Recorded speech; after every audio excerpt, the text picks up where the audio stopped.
الحمدللہ رب العالمین والصلاة والسلام علی سید الانبیاء والمرسلین۔ ناظرین کرام السلام علیکم ورحمۃ اللہ وبرکاتہ۔ میں ہوں آپ کا میزبان محمد طاہر قادری اور آپ دیکھ رہے ہیں بہت ہی خوبصورت پروگرام قرآن کی دنیا۔ یہ پروگرام ہم نے مفتی محمد سلمان اظہری صاحب کے ساتھ بھی کیا اور قرآن پاک کی جو تعلیمات ہیں اس کے حوالے سے، قرآن کا جو اعجاز ہے اس کے حوالے سے، قرآن ہر دور میں ہدایت، ہر دور میں رہنمائی، اس حوالے سے گفتگو ہوتی رہی اور آج الحمدللہ ایک مرتبہ پھر ہمیں یہ سعادت مل رہی ہے، کیونکہ قرآن کا بیان صبح قیامت تک تر و تازہ ہی رہتا ہے۔ جب جب بیان کیا جائے بندہ محسوس کرتا ہے کہ نئے نکتے، نئی باتیں پتہ لگ رہی ہیں، نئے عقدے کھل رہے ہیں، بہت سارے مسائل اس گفتگو میں ہی حل ہو رہے ہیں۔ یقیناً اللہ کا کلام ایسے ہی رہنمائی کرتا ہے۔ ہمارے ساتھ اس پروگرام میں قرآن کی دنیا میں آج جو اسکالر جو عالم دین تشریف فرما ہے، وہ ماشاءاللہ پچھلے 15 سال سے دبئی میں آپ نے دین کی خدمت کی ہے اور بالخصوص درس قرآن کے حوالے سے آپ کی بڑی خدمات ہیں۔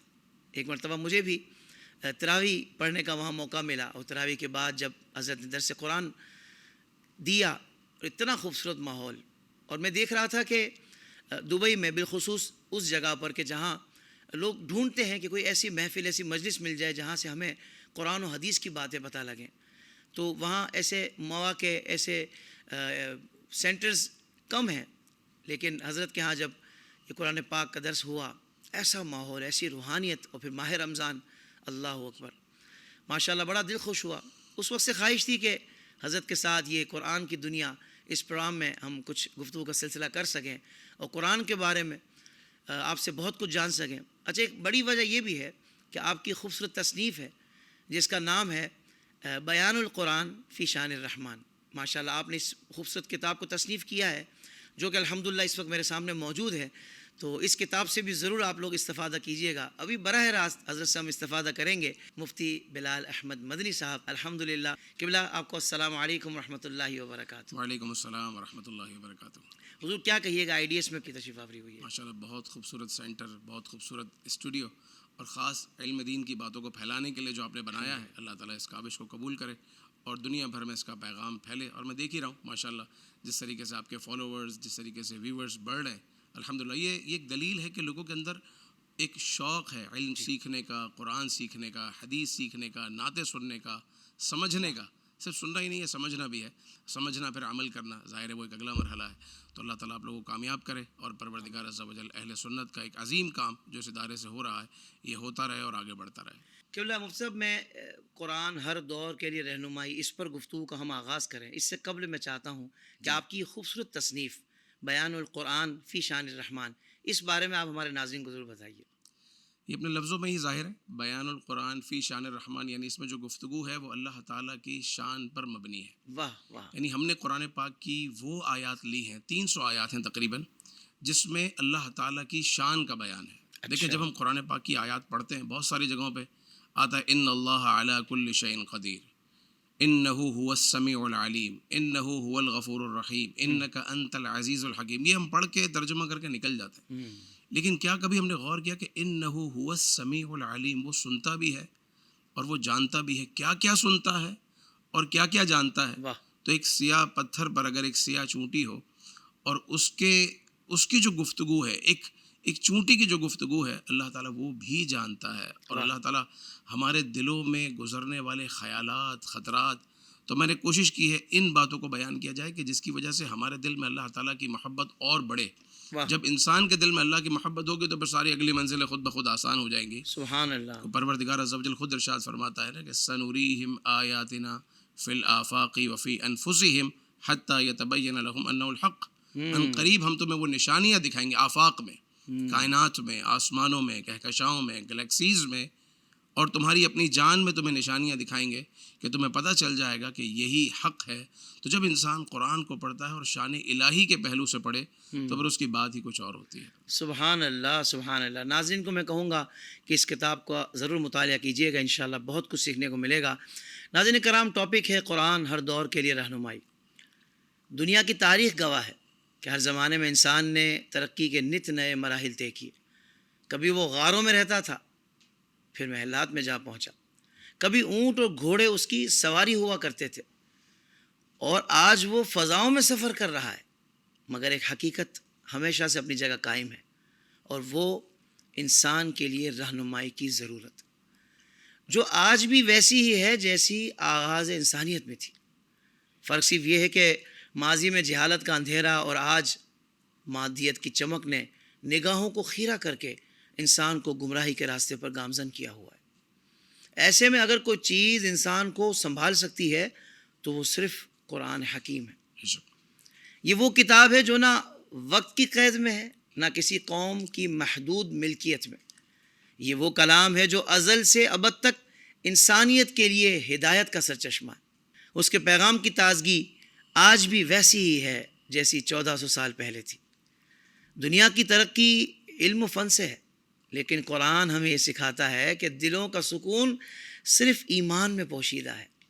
یہ ہمیں باور کراتا ہے کہ سائنس انسان کے جسم کو تو سہولتیں دے سکتی ہے، مگر روح کو قرار صرف ذکر الہی سے حاصل ہوتا ہے۔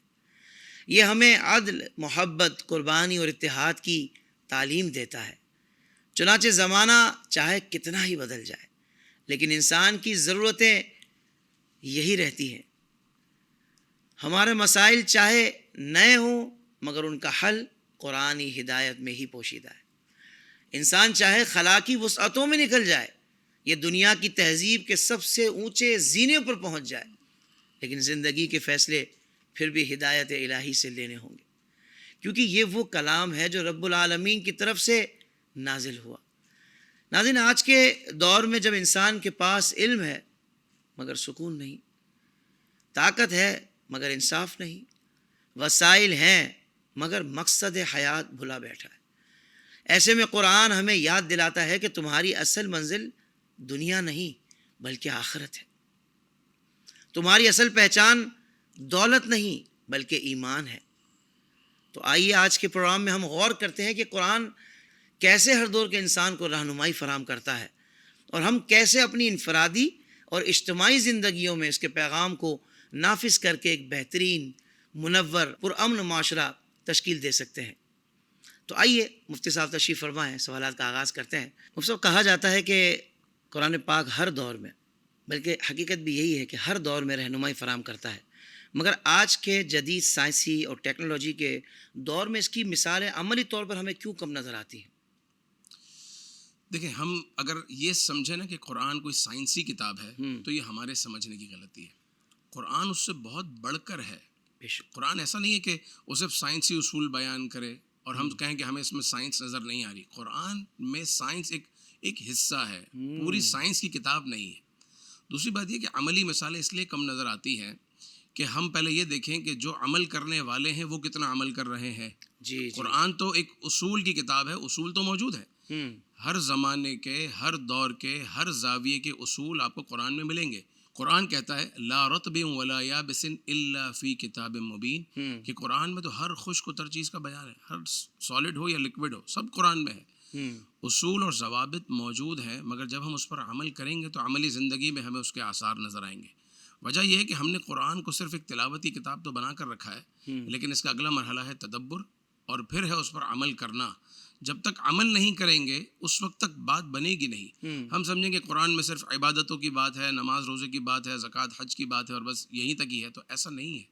قرآن ہر چیز میں رہنمائی کرتا ہے۔ ایک میاں بیوی کے اندر تعلق کیسا ہونا چاہیے قرآن بتاتا ہے۔ ایک تاجر اور ایک کسٹمر کے اندر تعلق کیسا ہونا چاہیے قرآن بتاتا ہے۔ پڑوسیوں کے ساتھ تعلق کیسا ہونا چاہیے یہ قرآن بتاتا ہے۔ ہر دو دوستوں میں تعلق کیسا ہونا چاہیے قرآن بتاتا ہے۔ تو ہر جگہ قرآن رہنمائی کرتا ہے، لیکن ظاہر ہے کہ ہم سمجھیں گے اور اپنی زندگی میں اس کو لے کر آئیں گے تو پھر اس کے اثرات ہم دیکھ سکیں گے۔ سبحان اللہ، سبحان اللہ۔ اس کا مطلب یہ ہوا حضرت کہ انفرادی معاملہ ہو یا اجتماعی معاملہ ہو، ہر شعبے میں ہمیں قرآن رہنمائی کرتا ہے۔ بے شک۔ دور پرانا ہو، دور جدید ہو، چاہے سائنس جتنی ترقی کر لے، جتنی ٹیکنالوجی فاسٹ ہو جائے، لیکن قرآن کا پیغام کبھی بھی پرانا نہیں ہوگا، ہرگز نہیں۔ قدیم نہیں ہوگا، یہ ہر دور کے لیے رہنما ہے۔ یہی حضور بالکل ایسا ہی ہے۔ بلکہ آپ دیکھیں نا کہ سائنس بھی کس چیز کا نام ہے؟ ریسرچ، اس کے بعد ہے مشاہدہ، اس کے بعد ہے علم، اور اس کے بعد ہے practical knowledge of a practical. تو قرآن انہی سب چیزوں کا تو کہتا ہے۔ ہمیں ریسرچ کرنے کا کس نے کہا؟ افلا یتدبرون القرآن، ہم، تو ریسرچ ہو، تحقیق ہو، پھر علم ہو. قل هل يستوي الذين يعلمون والذين لا يعلمون، یہ کس نے کہا؟ قرآن نے کہا. پھر عمل کا کس نے کہا؟ پریکٹیکل کا کس نے کہا؟ قرآن نے کہا. تو اگر سائنس میں بھی آپ دیکھیں کہ جتنے جزیات ہیں، قرآن انہی چیزوں کی طرف تو ہمیں لا رہا ہے. جس آیت سے میں نے آغاز کیا، سنریہم آیاتنا فی الآفاق وفی انفسہم، کہ ان قریب ہم تمہیں دکھائیں گے آفاق کی نشانیاں. واہ، تو کائنات میں جو کچھ ہے، آج اگر ہمیں پتہ چل گیا کہ 4 ارب یا 4 خرب مان لیجئے کہ کائنات ہے، اتنے اسٹارز ہیں، اتنی گیلیکسیز ہیں، اتنے ملینز، اتنے ٹریلینز، یہ آج سائنس یہاں پہنچی ہے. پروردگار عز و جل نے تو 1400 سال پہلے میرے مصطفیٰ کریم علیہ السلام کی زبانی ہمیں یہ سب سنا دیا تھا واہ واہ کہ واہ، یہ ہے. مگر اب سائنس اس تک پہنچ رہی ہے، تو سائنس محتاج ہے. قرآن تو ایک اصول کی کتاب ہے، بندہ اس پر عمل کرنے والا ہونا چاہیے. سبحان اللہ سبحان اللہ. اچھا حضرت، قرآن پاک کی تفسیر کے حوالے سے ہم بات کر لیتے ہیں جی کہ تفسیر سے متعلق یہ بھی سنا گیا ہے کہ ہر دور کے اعتبار سے اس کی تفسیریں بدل جاتی ہیں یا کچھ بدلتی ہیں. تو اس کی بنیادی وجہ کیا ہے؟ تو یہ ارشاد فرمائیے گا، کیونکہ قرآن کی رہنمائی تو دائمی ہے، جی پھر حالات کے اعتبار سے تفسیر کا بدلنا اس کے خلاف نہیں. دیکھیں، تفسیر بدلتی نہیں ہے. ٹھیک ہے. ہوتا یہ کہ جب مفسر لکھتا ہے نا، تو وہ اپنے زاویے سے، اپنے شوق سے لکھتا ہے. جب امام راضی نے تفسیر کے لیے قلم اٹھایا تو ان کا ایک الگ ذوق ہے. اچھا، اگر محدث تفسیر لکھے گا تو اس میں حدیثوں کا اہتمام کرے گا.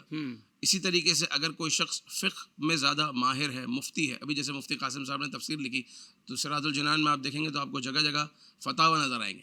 کتاب تفسیر کی ہے، لیکن جائز ناجائز، حلال حرام، کیا کرنا ہے کیا نہیں کرنا ہے، کیونکہ مفتی کا پراسپیکٹس کیا ہے کہ یہ پتہ چلے کہ ہمیں، ہمارے لیے جائز کیا ہے، حلال کیا ہے، حرام کیا ہے، کرنا کیا ہے، کیا نہیں کرنا. تو لکھنے والے کے انداز پر ہوتا ہے کہ وہ قرآن سے کیا روشنی لیتا ہے. دیکھیں، سورج تو جگمگا رہا ہے، ایک شخص ہے جو اسی سورج سے گرمی لیتا ہے، ایک ہے روشنی لیتا ہے. اب آج تک تو ہم یہی سمجھتے آ رہے تھے کہ سورج سے گرمی لی جاتی ہے اور روشنی لی جاتی ہے، لیکن آپ دیکھ لیجئے سولر پینل ہے، واہ واہ، انرجی لی جا رہی ہے. انرجی لی جا رہی ہے. اسی انرجی سے آپ کے اے سی چل رہے ہیں، آپ کی لائٹیں چل رہی ہیں، آپ کی فیکٹریز چل رہی ہیں، آپ کی ہر چیز چل رہی ہے. اسی سولر سے آج گاڑیاں چل رہی ہیں، اسی سولر سے آج ٹرین چل رہی ہے. تو کوئی کہے کہ سورج کا کام تو گرمی دینا تھا، گرمی دینا تھا. یہ کیا ہو رہا ہے؟ اللہ تو اکبر، دیکھیں، انرجی ہے. کیا کہنا ہے. اسی طریقے سے بلا تمثیل قرآن پاک کے اندر ایک انرجی ہے، لیکن لینے والا کیا اس سے لیتا ہے، یہ اس کا فہم، اس کی فراست پر یہ منحصر ہے. تو ہر مفسر کا انداز الگ ہوتا ہے. سیدی اعلیٰ حضرت امام اہل سنت نے قرآن پاک کی جو تفسیر کی، یا ترجمہ کنز الایمان کو دیکھ لیجئے، یا خزائن العرفان کو دیکھ لیجئے، یا نور العرفان کو دیکھ لیجئے، تو وہاں آپ کو نظر آئے گا ادب، عشق مصطفیٰ صلی اللہ علیہ وسلم، کیونکہ ان کی ذات میں وہ غالب تھا. تو قرآن پاک میں بھی ان کو عشق نظر آیا، ادب نظر آیا، عقیدہ اہل سنت نظر آیا. اچھا، اگر آپ دیکھیے مفتی احمد یار خان نعیمی کو ایک ایک پارے پہ ایک ایک جلد لکھ دی. ان کی تفسیر کو دیکھیے تو آپ کو تفسیر صوفیانہ بھی نظر آئے گی، تفسیر عالمانہ بھی نظر آئے گی، کیونکہ آپ ایک زبردست عالم بھی تھے اور صوفی بزرگ بھی تھے. سبحان اللہ. تو لکھنے والا قرآن پاک سے جو لینا چاہے، وہ ہے نا کہ حضرت علی کرم اللہ تعالیٰ وجہ الکریم کہتے ہیں کہ اگر میں سورہ فاتحہ کی تفسیر لکھنا چاہوں تو 70 اونٹ پیپر سے، اوراق سے بھر دوں، مگر سورہ فاتحہ کی تفسیر ختم نہ ہو. یعنی اس میں وسعت کتنی اللہ کے کلام میں یہ بتا دیا پہلے مولا علی نے. ہاں یعنی اب کل کو کوئی اعتراض بھی نہ کرے کہ یار اتنی لمبی تفسیر آپ کیسے لکھ رہے ہیں. بالکل.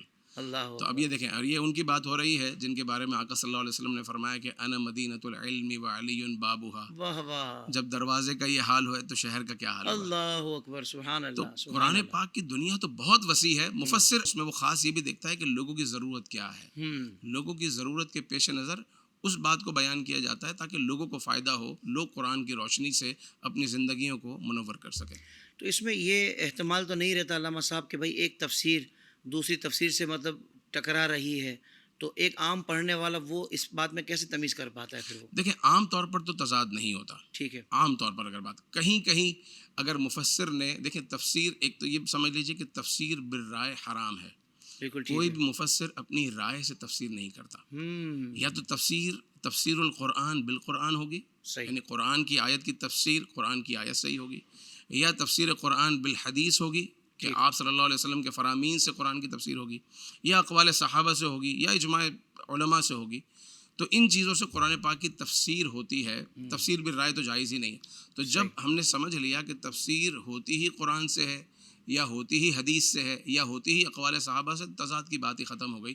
اب اگر کسی ایک آدھ جگہ انسان کو نظر آ جاتا ہے تو وہ بعض اوقات ہمارے فہم کا بھی قصور ہوتا ہے، ہمارے سمجھنے کی غلطی بھی ہو سکتی ہے کہ ہم نے کیا سمجھا، لیکن قرآن کے اندر نہ کوئی تبدیلی ہے، نہ قرآن کے اندر کوئی کمی ہے، نہ قرآن پاک کی کسی آیت میں کوئی تضاد ہے، کیونکہ اللہ نے فرمایا انا نحن نزلنا الذکر وانا لہ لحافظون، ہم نے ہی اس ذکر کو نازل کیا اور ہم ہی اس کی حفاظت کرنے والے ہیں۔ صحیح، سبحان اللہ سبحان اللہ۔ اچھا مفتی صاحب، ایک کانسیپٹ ویسے یہ بھی لوگوں میں ہے کہ بھائی قرآن جو ہے نا وہ عقیدے کی بات کرتا ہے اور عبادات کی بات کرتا ہے، بس یہ دو اسپیسیفک ٹاپکس ہیں جس پر زیادہ قرآن اس پر بات کرتا ہے۔ دین زندگی کے دیگر شعبوں کے لیے پھر قرآن سے اس طرح کی رہنمائی ہمیں نہیں ملتی، تو یہ جو بات ہے اس طرح کی، یہ مناسب کرنا ہے؟ بالکل بھی نہیں۔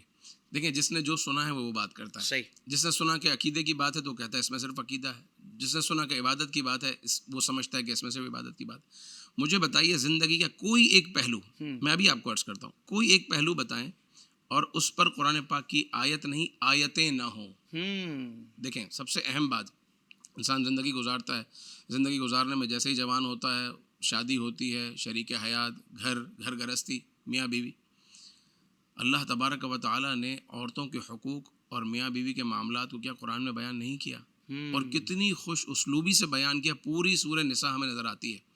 وہ زمانہ کہ جب بچیوں کو زندہ درگور کیا جاتا تھا، قبروں میں دفنا دیا جاتا تھا زندہ بچیوں کو، اس زمانے میں اللہ تبارک و تعالیٰ نے وہ قرآن نازل کیا کہ جس میں عورت کے مقام کو بیان کیا۔ تو کیا عورت کا مقام عبادت یا عقیدہ ہے؟ اللہ اکبر، ان دونوں سے ہٹ کر ہی ہے جی نا؟ ہٹ کر ہے بالکل۔ اچھا، اور اس میں اللہ نے فرمایا کیا کہ یا ایھا الذین آمنوا لا یحل لکم، آگے چل کر ارشاد فرمایا وعاشروہن بالمعروف، اپنی عورتوں کے ساتھ اچھا سلوک کرو، فإن کرہتموہن، اگر تمہیں تمہاری عورتیں ناپسند بھی ہوں۔ غور کیجیے، فإن کرہتموہن، اگر بیوی ناپسند ہو تو آدمی کیا کرتا ہے؟ گھر میں جھگڑا، لڑائی، بدتمیزی، بہت آگے تک چلی جاتی ہے، طلاق تک نوبت پہنچ جاتی ہے۔ کیوں؟ کیونکہ ناپسندیدگی ہے۔ لیکن اللہ کیا فرما رہا ہے؟ فإن کرہتموہن، اگر تمہیں تمہاری عورت ناپسند بھی ہو، فعسیٰ ان تکرہوا شیئا، ہو سکتا ہے کہ جو چیز تمہیں بری لگ رہی ہے اس میں اللہ تعالیٰ نے تمہارے لیے خیر کثیر رکھی ہے۔ اللہ اکبر، فعسیٰ ان تکرہوا شیئا، کہ اگر تمہیں بری لگ رہی ہے مگر فیہ خیرا کثیرا، اللہ نے تمہارے لیے اسی میں تمہارے لیے خیر کثیر رکھی ہے۔ واہ واہ واہ اور واہ، ہم دیکھتے ہیں کبھی اولاد کی صورت میں، کبھی اس کے کاروبار کی صورت میں، کبھی اس کے ذہنی سکون، کبھی لوگوں سے ملنے والی محبتیں، کبھی لوگوں سے ملنے والی عزتیں۔ کیا خبر کہ یہ جو شخص اپنے گھر میں اپنی بیوی کے رویے پر صبر کرتا ہے اسی کے نتیجے میں اس کو سب کچھ مل رہا ہو۔ اللہ تو یہ اکبر، اصول کہ انسان کو اپنے گھر میں کیسا ہونا چاہیے یہ اللہ نے قرآن میں دیا، وعاشروہن بالمعروف۔ پھر بیویوں کو بتایا کہ اپنے شوہروں کے ساتھ کیسا ہونا چاہیے، تو اللہ تبارک و تعالیٰ نے وہاں بھی کیسی خوبصورت رہنمائی کی ہے، سبحان اللہ۔ وَمِنْ آیَاتِهِ أَنْ خَلَقَ لَكُم مِّنْ أَنفُسِكُمْ أَزْوَاجًا لِتَسْكُنُوا إِلَيْهَا، اللہ تعالیٰ فرماتا ہے کہ جو اللہ نے عورتوں کو جو بنایا ہے، کس لیے بنایا ہے؟ لِتَسْكُنُوا إِلَيْهَا، تاکہ مرد کو اس عورت سے سکون اور اطمینان ملے۔ تو عورت اپنا مقام سمجھ لے، آج جو اپنے حق کے لیے ماری پھرتی ہے اور فیمنزم کے نام پہ بہت کچھ کرتی ہیں، اللہ، یہ سمجھ لیں کہ ہمیں کرنا کیا ہے، ہمارا مقصد کیا ہے۔ مرد کے لیے تو بتا دیا کہ وعاشروہن بالمعروف، اپنی عورت کے ساتھ اچھا سلوک کرو۔ عورت کو بتایا کہ تمہارا مقصد ہے لتسکنوا الیہا، اسے سکون پہنچاؤ۔ یعنی مرد کا سکون عورت میں ہے، عورت کا کردار، عورت کا رہنا، اس کی بات چیت، اس کی گفتگو، اس کا گھر میں وقت گزارنے کا انداز، اس مرد کے آنے پر اس کا استقبال، بچوں کی تربیت، سب ایسی ہونی چاہیے کہ مرد کو سکون ملے۔ مجھے بتائیں اگر یہ دونوں چیزیں ہو جائیں تو گھر امن کا گہوارہ نہیں بن جائے؟ اللہ اکبر، اللہ یہ اکبر، کس نے بتایا؟ یہ قرآن کہہ رہا قرآن کہہ ہے، رہا ہے۔ اللہ اکبر۔ اب یقین جانیں، میں تحدیث نعمت کے لیے عرض کروں گا، میری شادی کو 17 سال ہو گئے، آپ کی شادی کو بھی تقریباً کم و بیش جی اتنے ہیں، شاید ایک آدھ بار کی اونچ نیچ کے علاوہ میں کہہ سکتا ہوں کہ 17 سال کی زندگی میں ہمارا کوئی جھگڑا نہیں ہے، ماشاء اللہ، الحمدللہ۔ اللہ تعالیٰ آگے بھی سب، اور صرف میں اکیلا نہیں، ایسے بہت سارے علماء ہیں، بالکل، ایسے بہت سارے لوگ ہیں۔ وجہ کیا ہے کہ جب دونوں اپنی اپنی ذمہ داریوں کو سمجھتے ہیں تو گھر بہت خوبصورت چلتا ہے، بچوں کی تربیت اور سارے معاملات بہت اچھے سے چلتے ہیں۔ جبکہ آپ نے کہا نا کہ قرآن عملی زندگی میں کیسے، تو قرآن سمجھا، اس کو پڑھا، پڑھنے کے بعد اس کو سمجھا، سمجھنے کے بعد ہر ایک نے اپنے اپنے حصے کا عمل کیا، زندگی اچھی ہو گئی۔ اللہ اکبر۔ مفتی صاحب یہ بھی تو ہوتا ہے نا کہ اب ظاہر بات ہے کہ آپ ایک نیک عمل کرنے جا رہے ہیں، نکاح کرنے جا رہے ہیں، مگر نکاح میں جو چیزیں ضروری ہیں، یعنی اس رشتے میں جو چیزیں ضروری ہیں، جو ایک دوسرے کے حقوق ہیں، کبھی اس کو سمجھنے کی ہم نے کوشش ہی نہیں کی. یعنی ہر چیز کے لیے ہم پڑھائی کر لیتے ہیں، شارٹ کورسز دنیاوی مقاصد کے حصول کے لیے ہم کر لیتے ہیں، مگر اتنا اہم ترین یعنی زندگی اب آپ کی ایک بالکل نئے دور میں داخل ہو رہی ہے، آگے پھر بچے ہوں گے، یعنی اس کے لیے کوئی پلاننگ نہیں، اس کے لیے کوئی اہتمام نہیں. تو واقعی جیسا آپ نے خوشحالی کا سبب بتایا نا کہ وہ ہم نے ایک دوسرے کے معاملات سمجھ لی کہ بھئی قرآن نے ہماری کیا ذمہ داریاں لگائی ہیں. بالکل. تو جو سمجھا ہی نہیں حضرت، تو وہ پھر ظاہر بات ہے کوئی ولاگر کو دیکھے گا تو بولے گا یوں اچھا کرنا ہے، وہ دوسری ویڈیو کو دیکھ رہا ہے یا دوسری دیکھ رہی ہے میاں بیوی، تو انہوں نے اپنی اپنی راہیں اس طرح متعین کی ہوئی ہیں، تو پھر خوشحالی کیسے آئے گی؟ دیکھیں آج یہ سوشل میڈیا ہر ایک کے ہاتھ میں ہے، اسکرول کر رہے ہیں، انسٹاگرام ہے، ریلز ہیں، سوشل میڈیا ہے، ٹک ٹاک ہے، بہت کچھ چل رہا ہے نا.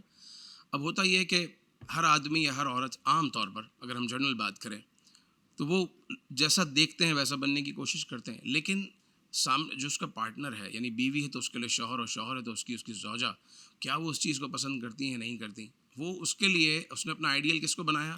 یہ سوشل میڈیا کے جو ولاگرز ہیں ان کو بنایا، یا انفلوئنسرز ہیں ان کو بنایا.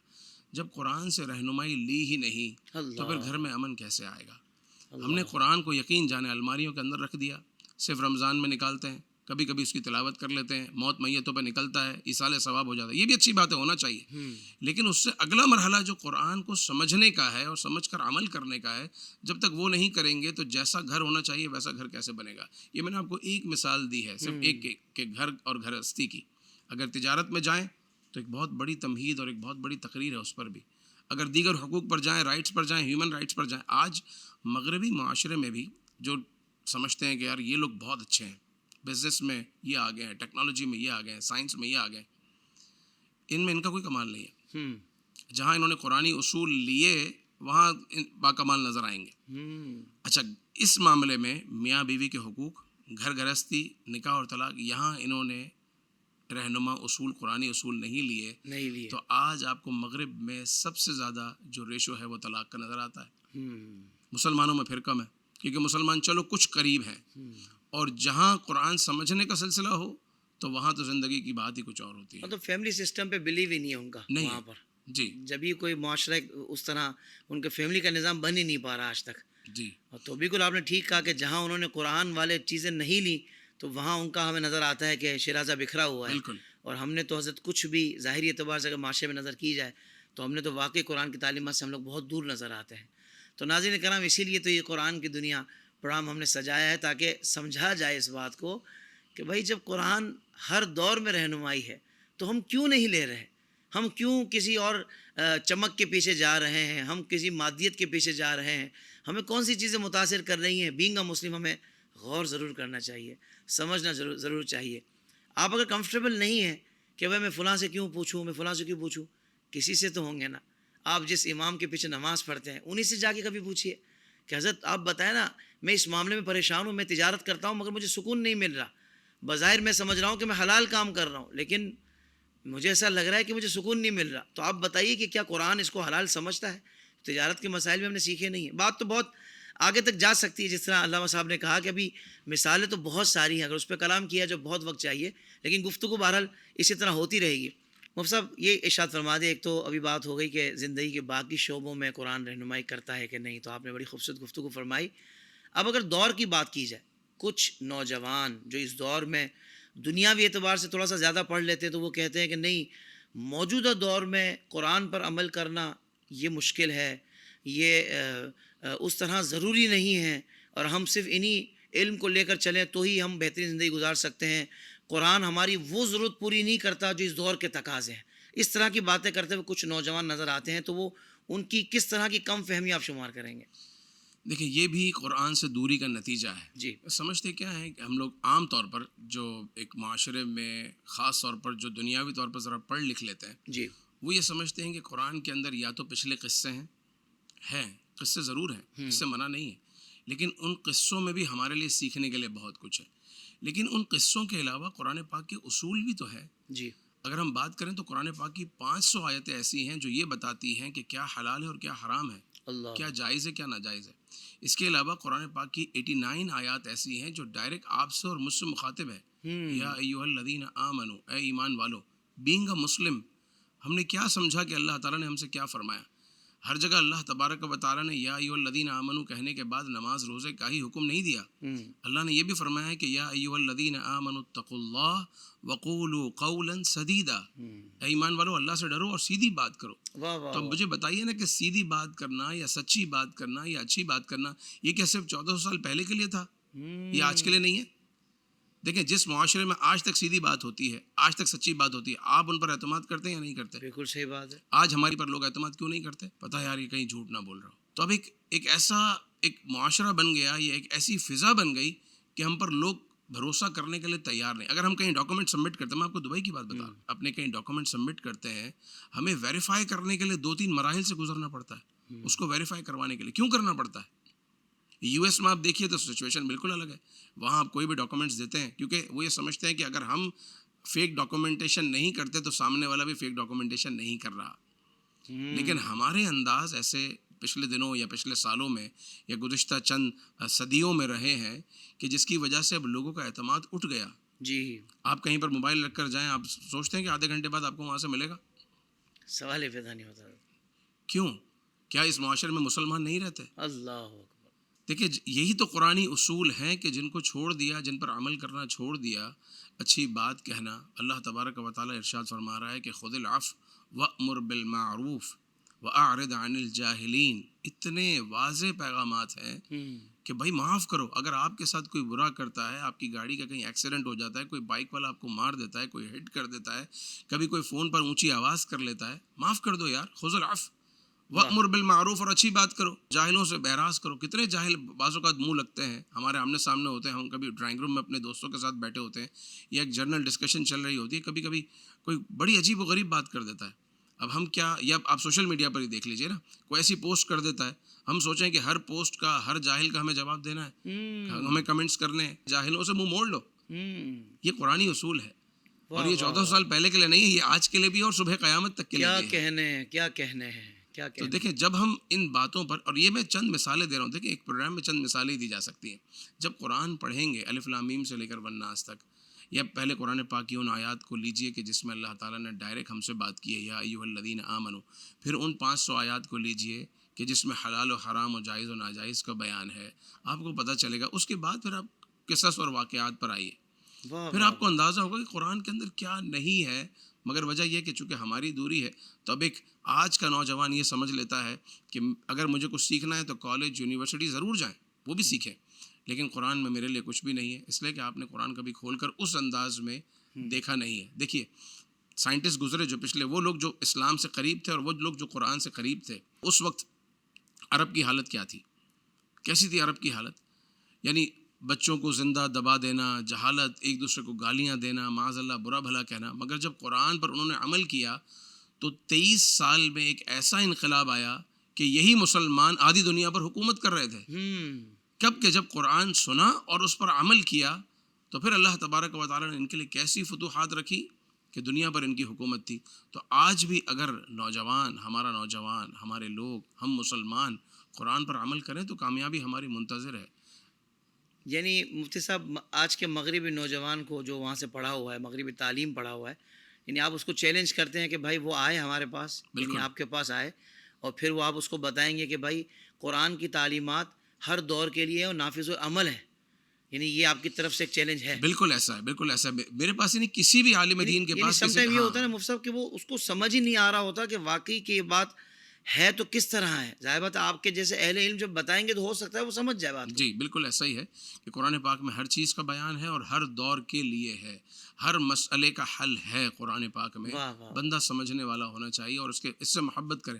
سب سے پہلے تو یہ کہ اس کلام سے محبت ہو. واہ واہ واہ سبحان اللہ. جب اس کلام سے محبت ہوگی, دیکھیں یہ خالق کا کلام ہے. دنیا کے جتنے بھی علوم و فنون ہیں وہ سب مخلوق کے بنائے ہوئے ہیں. یہ قرآن کا جو علم ہے, قرآن یہ خالق کا کلام ہے, یعنی کوئی کمپیریزن ہی نہیں ہے نا. جو اللہ تعالیٰ کی طرف سے اترنے والی آیات ہے اس کی بات ہی کیا ہوگی اگر اسے سمجھ لیا جائے اور اس پر عمل کیا جائے. اچھا آخر میں حضرت یہ ایک سوال ہے کہ دنیا میں جس تیزی کے ساتھ تبدیلیاں واقع ہو رہی ہیں, جدید معاشی اور معاشرتی نظام, سیاست اور سوشل میڈیا کے اپنے بھی اس کے اثرات ہیں, تو ان حالات میں قرآن ہمیں کس انداز سے رہنمائی فراہم کرتا ہے؟ بالکل قرآن پاک کی رہنمائی ہمیں ہر جگہ ملتی ہے تو یہاں بھی ملتی ہے. دیکھیں اگر سیاست کی بھی اگر بات کریں تو ہمیں قرآن پاک سیاست بھی سکھاتی ہے, سیاست کرنے والوں کو سیاست سکھاتی ہے. جو اقتدار میں آئیں تو اقتدار میں آنے کے بعد اب ان کی ذمہ داریاں کیا ہیں یہ بھی قرآن پاک میں بیان ہوا ہے. کیا اللہ تعالیٰ نے یہ ارشاد نہیں فرمایا کہ وَإِذَا حَكَمْتُمْ بَيْنَ النَّاسِ أَن تَحْكُمُوا بِالْعَدْلِ, جب لوگوں کے درمیان فیصلہ کرنا ہے تو کس طرح کرنا ہے, لوگوں کی امانتیں ان تک پہنچانی ہیں. أَن تُؤَدُّوا الْأَمَانَاتِ إِلَىٰ أَهْلِهَا, کہ لوگوں کی امانتیں ان تک پہنچاؤ. تو سر صرف امانت یہ نہیں ہے کہ میں نے آپ کے پاس کوئی چیز رکھوائی اور آپ مجھے واپس کر دیں, بلکہ اگر آپ نے مجھے کوئی بات کہی ہے, کوئی پرسنل کوئی بات کہی ہے, تو وہ بات کی حفاظت کرنا اور اس بات کو آگے بیان نہ کرنا یہ بھی امانت ہے. ہم جو ووٹ کرتے ہیں یہ ووٹ بھی امانت ہے. ہم کسی کا انتخاب کرتے ہیں, یہ ہمیں قرآن ہی تو بتا رہا ہے کہ ان تؤدوا الامانات الی اہلها, جو اس کا اہل ہے اسی تک وہ امانت پہنچاؤ. یہ بھی ہمیں قرآن رہنمائی دے رہا ہے. پھر جب وہ اقتدار میں آئے تو اقتدار میں آنے کے بعد اس کے کیا فرائض منصبی ہیں وہ بھی قرآن بتا رہا ہے. اس کے بعد ہماری معاشرتی ذمہ داری کیا ہے وہ بھی ہمیں قرآن بتا رہا ہے. تو قرآن ہر جگہ پر ہماری رہنمائی کرتا ہے, اور اللہ تبارک و تعالیٰ نے اس میں تمام اصولوں کو بیان کیا ہے. اسی لیے اگر آپ دیکھیں نا کہ اس سے تھوڑا سا اگر آپ باہر آتے ہیں, سیاست سے نکلیں اور اقتدار سے اور ایک جنرل زندگی سے اگر باہر آ کر انسان اپنی ذاتی زندگی میں دیکھیں, کیونکہ دیکھیں فرد سے معاشرہ بنتا ہے, تو فرد سے معاشرہ بنتا ہے تو سب سے پہلے تو اپنا, کیونکہ دیکھیں جب تک کہ خود اندر سے آدمی تبدیل نہیں ہوگا اس وقت تک وہ دنیا میں کوئی بڑی تبدیلی نہیں لا سکتا. انسان کہے کہ میں تو جیسا کا تیسا ہوں ویسا ہی رہوں, میں جیسا ہوں میں ویسا رہوں, اور باقی جو ہے معاشرہ پورا کا پورا بدل جائے, تو یہ ہو نہیں سکتا. اللہ تعالیٰ فرماتا ہے ان اللہ لا یغیر ما بقوم حتی یغیروا ما بانفسہم, اللہ تعالیٰ قوم کی حالت اس وقت تک نہیں بدلتا جب تک کہ وہ لوگ اپنی حالت نہیں بدل لیتے. اللہ اکبر. تو پہلے تو اپنی حالت بدلنی ہے. اپنی حالت بدلنے میں آپ دیکھیں کہ ہمارا خالی ایک دل کا دیکھ لیجئے کہ ہمارا کیا حال ہے اور قرآن کیا چاہ رہا ہے. سورۃ الشمس بڑی مشہور سورت حافظ, ہر حافظ تقریباً پڑھتے ہیں, نمازوں میں پڑھتے ہیں, والشمس وضحاها والقمر اذا تلاها والنہار اذا جلاها واللیل اذا یغشاها والسماء وما بناها والارض وما طحاها. یہ تمہید ہے. سورج کی قسم, چاند کی قسم, قسموں کو یاد فرما کر اللہ تعالیٰ نے ہمیں کہاں پہنچایا, قد افلح من زکاها, کامیاب وہ ہوا جس نے پہلے اپنے اندر سے اپنے آپ کو صاف کیا. اللہ اکبر. یعنی اتنی بات کرنے کے بعد اللہ تبارک و تعالیٰ کو کسی تمہید کی حاجت ہے, لیکن اللہ تعالیٰ نے تمہید میں 5 7 8 آیتیں بیان کرنے کے بعد ارشاد فرما رہا ہے قد افلح من زکاها, کامیاب وہ ہے جو پہلے اپنے سینے کو تو صاف کرے, اپنے دل کو تو صاف کرے. ہم دل میں مسلمان کے لیے نفرت رکھتے ہوں, ہم بدگمانی رکھتے ہوں, لوگوں سے حسد رکھتے ہوں, لوگوں سے دشمنی رکھتے ہوں, اور ہم کہیں کہ جناب ہم بہت اچھے ہیں, ہم بہت نیک آدمی ہیں, ہم بھی ٹھیک ہیں, ہم اور سبھی ٹھیک ہیں. تو جب تک کہ اپنا اندر سے ہم صاف نہیں کریں گے اس وقت تک ہم اچھے مسلمان نہیں بنیں گے. جب تک اچھے مسلمان نہیں بنیں گے تو ہم معاشرے سے کیا توقع رکھیں گے. تو خود سے ابتدا کرنی ہے, اور اس کے بعد آگے تبدیلی آتی چلی جائے گی. جیسے جیسے قرآن پر عمل بڑھتا رہے گا اسی طریقے سے انشاءاللہ کامیابی بھی قدم چومے گی. تو حضرت آپ کون سی کوئی خوبصورت تفسیر بھی ہماری عوام کے لیے, ظاہر بات ہے علماء کا تفسیر پڑھنے کا لیول الگ ہوتا ہے, پھر عوام کے لیے آپ کیا ریکمینڈ کریں گے یہ بھی ارشاد فرما دیں, تاکہ جس کا آج ذہن بنا ہے کہ ہاں یار علامہ صاحب نے بڑی خوبصورت گفتگو کی, مجھے اپنے آپ سے شروع کرنا ہے, آغاز کرنا ہے کہ میں سب سے پہلے اپنی عادات و اطوار کو, اپنی زندگی کو قرآن کے مطابق بناؤں کہ جو اللہ نے میرے لیے لازم کیے ہیں. اس کے بعد پھر ظاہر بات ہے کہ میں مزید معاشرے کی اچھائی کے لیے اپنا کردار ادا کر سکتا ہوں. کیا ارشاد فرمائیں گے؟ دیکھیں جو ابھی موجودہ دور میں لکھی گئی ہے تفسیر, جس کا بھی آپ نے حوالہ بھی دیا, سراج الجنان مفتی قاسم صاحب کی, ایک بڑی خوبصورت تفسیر ہے, بہت آسان ہے, عام فہم ہے. ورنہ میں بات کرتا کنز الایمان, خزائن العرفان, نور العرفان, سیدی اعلیٰ حضرت امام اہل سنت کا کلام کمال ہے. اعلیٰ حضرت کا ترجمہ, اعلیٰ حضرت کی تفسیر, ظاہر ہم وہ پڑھتے آئے ہیں بچپن سے, یہاں سے پڑھ کے یعنی عام بندہ سراج الجنان پڑھ کے پھر وہ آگے بڑھے, ہاں یوں کہہ سکتے ہیں. بالکل ایسا ہی ہے, تو وہ اس کو اور لطف آئے گا. واہ واہ. سراج الجنان کی بھی اب تو میرے خیال ہے 2 ایک الگ جلدیں بھی آ گئی ہیں جی, وہ اس اگر آپ سمجھتے ہیں کہ مزید مختصر کر دیا گیا ہے تو اس کو پڑھیں. دیکھیں اصل ہے کہ قرآن پاک کو سمجھنا اور اس کے بعد اس پر عمل کرنا. سمجھنے کے لیے آپ کو تفسیر کی ضرورت ہے, لیکن میں ایک اور مشورہ یہاں دوں گا کہ آپ خود ایک قدم آگے بڑھیے اور آپ عربی سیکھیں. بالکل آپ خود عربی سیکھیں, اس وقت جو آپ کو لطف آئے گا نا اس کی بات ہی کچھ اور ہوگی, اور کوئی ناممکن نہیں ہے. اب جب آپ قرآن کو خود آپ عربی سمجھ چکے, جان چکے, اور آپ خود انڈرسٹینڈ کر رہے ہیں, اس وقت تفسیر پڑھنے کی بات ہی کچھ اور ہوگی. اس وقت جب آپ نماز میں بھی کھڑے ہوں گے نا امام کے پیچھے اور تلاوت سن رہے ہوں گے تو آپ کو چیزیں یاد آ رہی ہوں گی. کہیں بھی اگر آپ کوئی ریکارڈنگ بھی چل رہی ہے، کہیں تلاوت ہو رہی ہے، تو آپ خود بخود آپ کی توجہ ان احکامات پر جا رہی ہوگی جو اللہ تعالیٰ نے ہم سے بیان فرمائے ہیں. لیکن مفتی صاحب یہاں ایک سوال یہ بھی تو پیدا ہوتا ہے نا کہ جن ممالک میں عربی ہی بولی جاتی ہے، بچہ جب پیدا ہوتا ہے تو اس کی مادری زبان ہی عربی ہوتی ہے، تو وہاں بھی بے عملی حد سے زیادہ بڑھتی جا رہی ہے. وہ یہود و ہنود کے زیادہ دوست بنتے جا رہے ہیں، تو وہ عربی زبان کا جاننا بھی ان کے لیے معاون کافی کیوں نہیں ہے. دیکھیں عربی زبان کا جاننا، صرف عربی زبان کا جاننا کافی نہیں ہے. آپ یوں سمجھیں اس کو کہ ایک شخص کو انگلش آتی ہے، انگلش لینگویج وہ بات کر سکتا ہے، کتابیں پڑھ سکتا ہے، لیکن آپ کیا سمجھتے ہیں کہ جس کو انگلش آتی ہے اس کو کیمسٹری بھی آتی ہے، اس کو فزکس آتی ہے، اس کو فلکیات آتے ہیں، وہ ڈاکٹر ہے. جتنی بھی ڈاکٹر کی جتنی بھی کتابیں انگلش میں، اس بندے کو انگلش آتی ہے تو یہ تو ڈاکٹر ہوا. بھائی اس کو زبان آتی ہے، مگر زبان آنے کے بعد اس نے اس علم کو پڑھا کہاں ہے؟ اس کیمسٹری یا فزکس کو یا بایولوجی کو پڑھا کہاں ہے؟ اللہ علم طب کو پڑھا کہاں ہے؟ تو اس کو آئے گا نہیں. اسی طریقے سے اہل عرب کو زبان ضرور آتی ہے، مگر زبان آنے کا مطلب یہ نہیں ہے کہ وہ قرآن کے ماہر ہیں. اللہ، ورنہ ابو جہل کو بھی عربی آتی تھی. بالکل ایسا ہی ہے. اہل عرب کو تو عربی آتی، جن پر قرآن اترا ان کو عربی آتی تھی، بلکہ ان کے لہجے میں قرآن اترا، ہاں ہاں ہاں، مگر انہوں نے قرآن کو اپنی زندگی میں شامل نہیں کیا، عمل نہیں کیا، تو فقط زبان آنے سے کام نہیں چلے گا. ہمارے لیے فائدہ یہ کہ ہم اہل ایمان ہیں، ہمیں اللہ تبارک و تعالیٰ کا یہ کی طرف سے کلمہ نصیب ہو گیا، مصطفیٰ جان رحمت صلی اللہ علیہ وسلم کا دامن نصیب ہو گیا، عشق مصطفیٰ نصیب ہو گیا. اب جب عربی سیکھیں گے تو ایک چیز ہمارے پاس ہے، واہ، اب عربی سیکھیں گے اور ساتھ ساتھ ہم نے کہا کہ جس طریقے سے تفاسیر بھی پڑھیں گے تو انشاءاللہ جب یہ سب چیزیں ملیں گی تو پھر بات کچھ اور ہوگی انشاءاللہ. سبحان اللہ. یعنی سارا معاملہ نیت کا ہے کہ اہل ایمان جب نیت یہ ہو کہ بھائی مجھے اللہ کا کلام سمجھنا ہے، اس کے لیے عربی سیکھ رہا ہے، تو پھر ظاہر بات ہے کہ اس کے فائدے ہی الگ ہیں. ورنہ واقعتاً عرب ملک میں پلنے والا، پیدا ہونے والا بھی اگر قرآن سے دور ہے تو ظاہر بات ہے وہ قرآن اس کے لیے ہدایت نہیں بن رہا. کیوں؟ کیونکہ وہ خود دور ہے، جان بوجھ کر دور ہے، کلمہ گو بھی ہے پھر بھی دور ہے. تو بس اللہ تبارک و تعالی ہم سب کو قرآن سے سچی و کامل محبت عطا فرمائے. ٹاپک یہ تھا کہ قرآن ہر دور کے لیے رہنمائی ہے. مفتی صاحب نے بڑی خوبصورت گفتگو فرمائی کہ ہر دور کے لیے بھی ہے، ہر ایک کے لیے بھی ہے، ہر شعبے میں ہے. چاہے پڑھا لکھا ہو اس کے لیے بھی رہنمائی اس میں موجود ہے قرآن میں، چاہے دنیاوی اعتبار سے پڑھا لکھا نہ بھی ہو تو بھی قرآن اس کو رہنمائی کرتا ہے. کیا اللہ کا کلام ہے اور کیا اس کی شان اور کیا اس کے اندر وسعتیں ہیں. سبحان اللہ. اللہ تبارک و تعالی ہمیں اس بات کو سمجھ کر اب عمل کرنے کی توفیق عطا فرمائے کہ اب ہم اپنا رشتہ قرآن سے مضبوط کر لیں. اور انشاءاللہ علامہ صاحب کے ساتھ ایک پوری سیریز ہے قرآن کی دنیا، ہمارا یہ جو پروگرام ہے خوبصورت، اس میں مختلف موضوعات پر ہم گفتگو کریں گے اور علامہ صاحب سے بہت کچھ جانیں گے. مجھے امید ہے بلکہ یقین ہے کہ انشاءاللہ اس پروگرام کے ساتھ بھی اگر آپ کنیکٹ ہو گئے تو یقیناً آپ کی قرآن سے محبت بایمانہ کہ صرف پڑھنا نہیں ہے بلکہ اس کو سمجھنا بھی ہے. ہو سکتا ہے آپ یہ نیت کر لیں انشاءاللہ کہ کم سے کم ایک تفسیر قرآن تو میں نے اپنی زندگی میں مکمل کرنی ہے، بلکہ وہ جلد آپ مکمل کر لیں گے تو پھر تو ذوق آپ کا بڑھنا ہی ہے. اللہ تعالیٰ ہم سب کو عمل کی توفیق عطا فرمائے. مفتی صاحب بہت شکریہ، آپ نے وقت عطا فرمایا. اگلے عنوان کے ساتھ پھر ہم حاضر ہوں گے. ناظرین کرام السلام علیکم ورحمۃ اللہ وبرکاتہ.